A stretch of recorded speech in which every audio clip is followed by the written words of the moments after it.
अवधूत चिंतन श्री गुरुदेव दत्त मंडळी. आज आपण परमहंस परिव्राजकाचार्य श्री वासुदेवानंद सरस्वती उर्फ टेंबे स्वामी यांचं थोडंसं चरित्र पाहणार आहोत, ज्यांना संप्रदायामध्ये थोरले महाराज या नावाने ओळखलं जातं, कारण त्यांचं कार्यच तेवढं तसं आहे. सुरुवातीला त्यांचं कार्य सांगतो, मग आपण त्यांच्या चरित्राकडे वळूयात. त्यांचं खूप मोठं कार्य आहे, म्हणजे संप्रदायातला जो मंत्र आहे की दिगंबरा दिगंबरा श्रीपाद वल्लभ दिगंबरा, हा मंत्र हा त्यांनी प्रचारात आणला. आणि दत्त संप्रदायामध्ये म्हणजे जसं इतरत्र सत्यनारायण घालायची जशी प्रथा आहे श्रावणात वगैरे, तर त्याप्रमाणे त्यांनी दत्त संप्रदायामध्ये सत्यदत्त नावाची पूजा किंवा सत्यदत्त नावाचं व्रत सुरू केलेलं आहे. आता ह्या व्रताचं वैशिष्ट्य आहे की ह्याची सगळी नेहमीप्रमाणे पूजा आहे, परंतु ह्याचे अध्याय पण आहेत. म्हणजे सत्यनारायणच्या पूजेला जसे अध्याय असतात, कथा भाग असतो, तसे कथा पण आहेत. परंतु ह्याच्यामध्ये वैशिष्ट्य असं की महाराजांनी सप्त आवरण देवता ह्या ज्या आहेत, त्या सप्त आवरण देवतांचं ह्याच्यामध्ये त्यांनी खूप मोठी छान अशी गुंफण केलेली आहे. आणि ते 7 आवरणांची देवता पूजा केल्यानंतर मग दत्त महाराजांची पूजा करायची. आणि मग दत्त महाराजांना तुम्ही जमलं तर कसं काय 108 तुळशीपत्र किंवा बेल पण वाहू शकतो.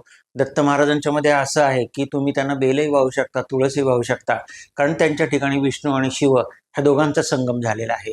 आणि अशा प्रकारे त्यांनी हे सगळं केलेलं आहे. आणि दुसरं म्हणजे त्यांचं महत्त्वाचं, त्यांनी करुणा त्रिपदीची रचना केलेली आहे. शांत हो श्री गुरुदत्ता मम चित्ता शमावी आता, ही करुणा त्रिपदीची रचना त्यांनी केलेली आहे.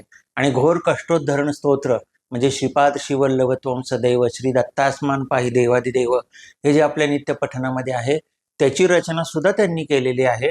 आणि ज्याला आपण म्हणूयात की खूप मोठा काव्य संभार दत्तांच्या विषयी किंवा दत्तांच्यावरचा असा खूप मोठा काव्य संभार आणि स्तोत्र असं त्यांनी निर्माण केलेलं आहे. म्हणजे संप्रदायात म्हणजे अशी धारणा आहे की आद्य शंकराचार्यानंतर विपुल ग्रंथरचना जर कोणी केली असेल तर ती आपल्या टेंबे स्वामींनीच केलेली आहे.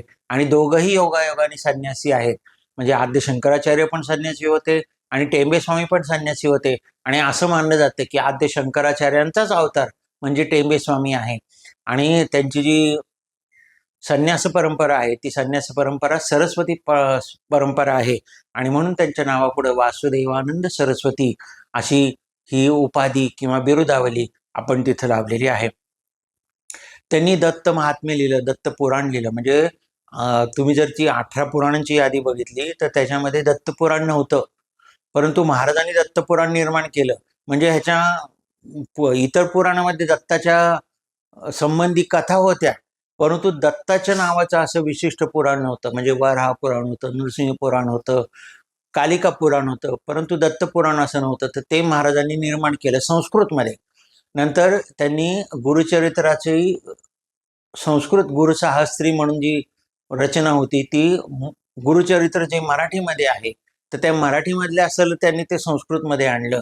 आणि मग द्विसाहस्त्री गुरुचरित्र वगैरे असे ती त्यांनी सगळी संस्कृतमध्ये रचना केली.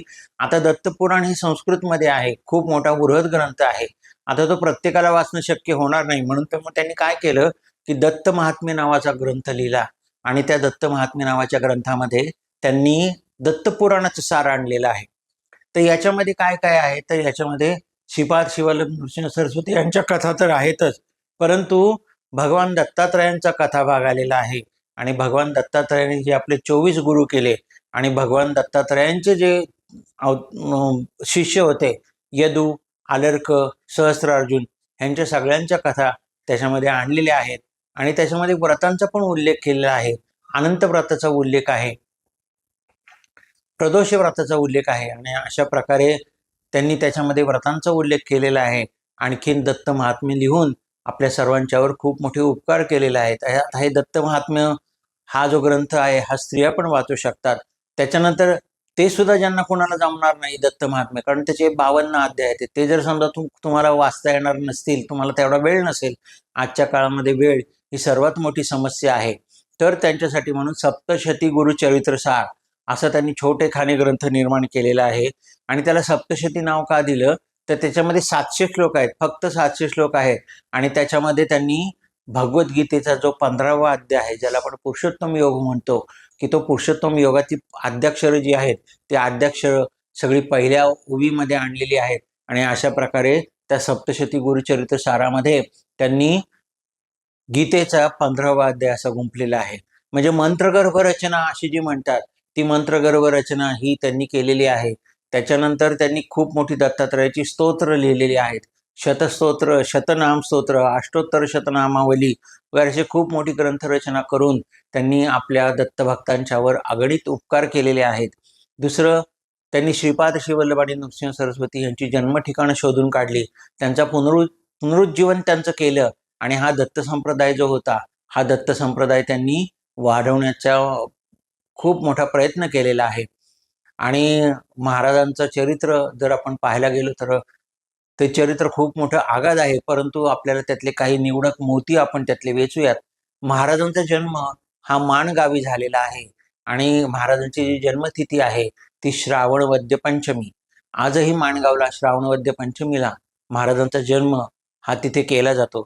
महाराजांचा जो जन्म झाला तो जन्म टेंबे कुळामध्ये झाला, टेंबे कुलोत्पन्न. आणि ते जे टेंबे स्वामींचं जे घराणं होतं ते घराणं हे चारी वेद मुखोद्गत असलेले खूप असं वेदशास्त्रार्थ संपन्न असं ते घराणं होतं. आणि त्या घराण्यामध्ये महाराजांचा जन्म झाला.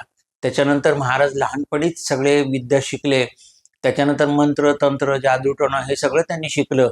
त्यांना महाराजांना सर्पाचं स्तंभन करता येत असे.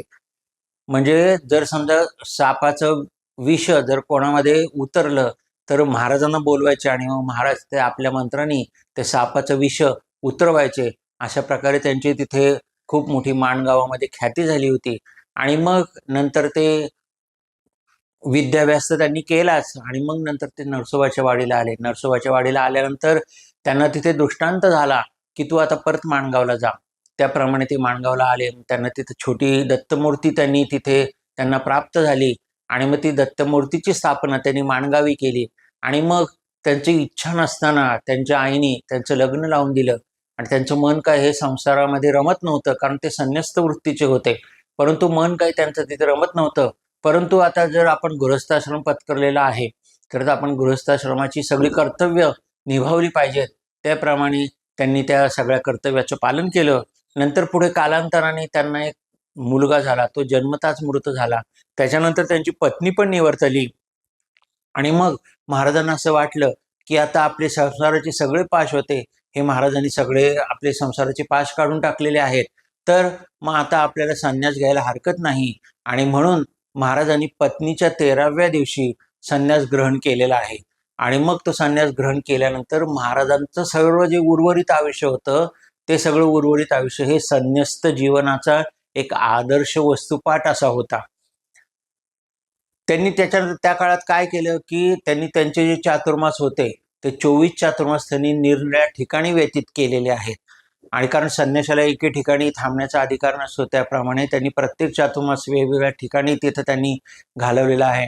आणि प्रत्येक चातुर्मासामध्ये त्यांनी एक एक ग्रंथरचना, एक एक स्तोत्र, आणि ते तीर्थक्षेत्र फिरण्यासाठी म्हणून ज्या ज्या ठिकाणी गेले त्या त्या ठिकाणी त्यांनी त्या त्या नद्यांची सगळी स्तोत्र रचली, तिथल्या देवतांची स्तोत्र रचली. आणि माणगावला तुम्ही गेलात तर माणगावची जी ग्रामदेवता होती यक्षिणी, त्या यक्षिणीचं सुद्धा त्यांनी स्तोत्र रचलेलं आहे. आणि अशा प्रकारे त्यांनी सगळ्या देवतांचा मान ठेवला, सगळ्या नद्यांचा मान ठेवला. आणि अशी खूप मोठी म्हणजे त्याची कृष्णा लहरी, जसं गंगा लहरी आहे जगन्नाथ पंडिताची, तसं त्यांची कृष्णा लहरी, नर्मदा लहरी अशा अनेक रचना त्यांनी केलेल्या आहेत. आणि मग त्यांनी अनेक चमत्कार सुद्धा केलेले आहेत. त्यांनी जसं श्रीपाद श्रीवल्लभ नृसिंह सरस्वती आणि स्वामी समर्थांच्या चरित्रामध्ये जसं व्याधी निवारणाच्या कथा येतात, तशा ह्यांच्या चरित्रामध्ये सुद्धा व्याधी निवारणाच्या अशा कथा येतात. आणि महाराजांचं सामर्थ्य खूप मोठं होतं. आणि महाराजांनी कधीही पायामध्ये चप्पल घातलेली नाही. सगळा जो प्रवास केला तो अनवाणी आणि पायी केला. महाराजांनी कधीही वाहनांचा वापर केलेला नाही, किंवा महाराज कधीही कुठल्याही प्रकारच्या वाहनामध्ये, त्या काळामध्ये रेल्वे वगैरे होती, परंतु महाराज कधी रेल्वेमध्ये बसले नाही, बसमध्ये बसले नाही. सतत त्यांनी जे होतं तर त्यांनी पायी प्रवास केलेला आहे. आणि अशा प्रकारे महाराजांनी 24 चातुर्मास इतरत्र सगळ्या ठिकाणी व्यतीत केलेला आहे. आणि तो शेवटचा चातुर्मास होता, तो शेवटचा चातुर्मास हा महाराजांनी गरुडेश्वरी आपला व्यतीत केलेला आहे. आणि ते गरुडेश्वर म्हणजे गुजरातमध्ये आलेलं आहे. आणि मग नर्मदेच्या काठी मग त्यांना असं साक्षात्कार झाला की आता आपलं कार्य संपलेलं आहे आणि मग आता आपण अवतार समाप्ती केली पाहिजे. महाराजांचं वैशिष्ट्य असं की त्यांना जी ते दत्तमूर्ती जी प्राप्त झाली होती त्या दत्तमूर्तीशी ते बोलत असत, त्यांच्याशी संवाद करत असत आणि महाराजांचा कौल घेऊनच ते पुढचं सगळं कार्यभार चालत असेल. म्हणजे महाराजांनी जर सांगितलं की तू आज प्रवास करू नको तर ते आपला प्रवास थांबवायचे. महाराजांनी जर सांगितलं की तू आज अमुक अमुक क्षेत्री जा तर ते त्या क्षेत्री जायचे. त्याप्रमाणे महाराजांची आज्ञा झाल्याबरोबर असं ठरवलं की आता आपण आपली अवतार समाप्ती करायची. परंतु झालं असं की ज्येष्ठ महिना होता आणि ज्येष्ठ महिन्याची अमावस्या होती आणि म्हणून मग ते म्हणाले की आता ही अमावस्या आपण जाऊ द्यावी. म्हणून मग त्यांनी अमावस्येचा दिवस जाऊन दिला. आषाढाच्या पहिल्या दिवशी आषाढाच्या पहिल्या दिवशी त्यांनी आपला देह तिथं ठेवलेला आहे. म्हणून आषाढस्य प्रथम दिवसे, जसं आपण आषाढाचा पहिला दिवस हा कालिदास दिन म्हणून साजरा करतो, तर त्याप्रमाणे महाराजांनी आषाढाच्या पहिल्या दिवशी आपला देह गरुडेश्वरी तिथे नर्मदेच्या ठिकाणी अर्पण केलेलं आहे. आणि अशा प्रकारे महाराजांचं खूप मोठं कार्य ह्या दत्त संप्रदायामध्ये आहे. आणि आज सगळा दत्त संप्रदाय जो आहे हा सगळा दत्त संप्रदाय त्याच्यामध्ये त्यांनी प्रत्येकाला उपासना पद्धती, आचार पद्धती ही जी काही आपल्या संप्रदायाची आहे ही सगळी आचार पद्धती ही त्या महाराजांनी घालून दिलेली आहे आणि त्या दंडकाप्रमाणे आजची आपली सगळी वाटचाल सुरू आहे. अशा पद्धतीने ह्या टेंबेस्वामींचं, म्हणजे ज्यांना आपण दत्तावतारच म्हणतो, त्यांना टेंबेस्वामी म्हणण्यापेक्षा लोक त्यांना अवतारच समजतात. आणि अशा प्रकारे हे दत्ताचे जे अवतार होते ते टेंबेस्वामी, ह्या टेंबेस्वामींचा जन्म हा श्रावण कृष्ण पंचमी आणि त्यांचा जो समाधी दिन आहे हा समाधी दिन हा आपण आषाढ शुक्ल प्रतिपदेला आपण सगळे साजरा करतो. आणि त्या निमित्ताने आपण महाराजांच्या कार्याचं स्मरण करतो. आणि त्या निमित्ताने आपण असं करूयात की महाराजांनी जो आपल्याला दिगंबरा दिगंबरा श्रीपाद वल्लभ दिगंबरा हा जो सर्वांसाठी म्हणून तारक मंत्र दिलेला आहे, त्या तारक मंत्राचा जप आपण सर्वांच्याकडून व्हावा अशी मी परमहंस परिव्राजकाचार्य टेंबेस्वामींच्या चरणी प्रार्थना करतो आणि थांबतो.